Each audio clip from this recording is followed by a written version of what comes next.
David, California is becoming the first state to set benefit standards for health plans offered through its state health insurance exchange. Here to talk about the standards is Craig Gussin. He's from Arbach and Gussin Insurance and Financial Services. Good morning to you, Craig. Good morning, Alexis. Okay, so what does this mean for us? So let's talk about small businesses first.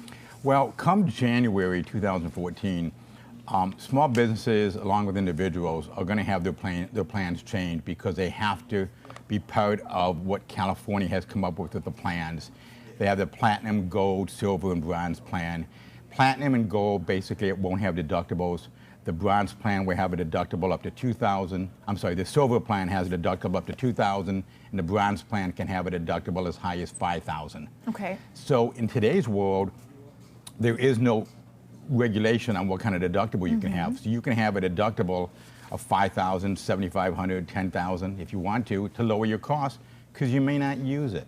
So since it's becoming so expensive, a lot of businesses are going to have to say, I can't provide my employees with health insurance, basically leaving the employees high and dry. Right, because what's going to happen is a lot of businesses, mainly it's businesses that are the Xeroxes, the Caterpillars, the real big companies, they're going to look at the numbers and say it's cheaper to drop the insurance, pay the fine for every employee than it is to provide the new health insurance because we're talking millions and millions of dollars to do that.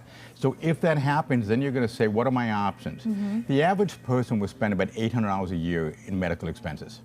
Okay. So if you're a person who's really healthy, doesn't use a lot, you may say, okay, give me a plan with a high deductible.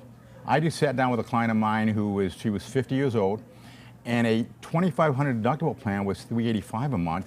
A $4,500 deductible plan was $200 a month. Huge difference there. Huge difference. And with the $4,500 deductible, once she hit that, all expenses were paid 100%. I guess the problem is that if you do have a medical emergency and your deductible is so high, you can't afford to pay for it, then what do you do? In that situation, you can set up a payment plan with the hospitals and they will work with you. But what we talk about is the plan. Just to give you an example, you could put the difference into a health savings account, which is like a medical IRA, and it helps you lower, put that money away and you can use it for medical or dental or vision on a pre-tax basis.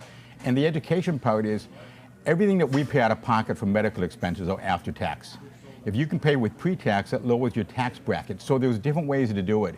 And our goal as agents is to educate you on how you can do it to save money. And it's going to be a big deal in the next 12 to 18 months of how do we redo our plan to save money. Okay, so best advice right now is get yourself educated. Talk to someone who can help you figure this out before we get to January. It is. I'm spending most of my time right now, the next 12 months, getting educated. And if you don't have an agent, talk to somebody at the San Diego Association of Health Underwriters. They can contact me, I can refer them to somebody, or I can help them. And we can educate you on what's going to happen this year and next year. But for next year, I'll be honest, we don't have all the answers because Health and Human Services hasn't told us yet. All right, well then, more to come on that, definitely. Craig Gussin, thank you so much for your pleasure. time this morning.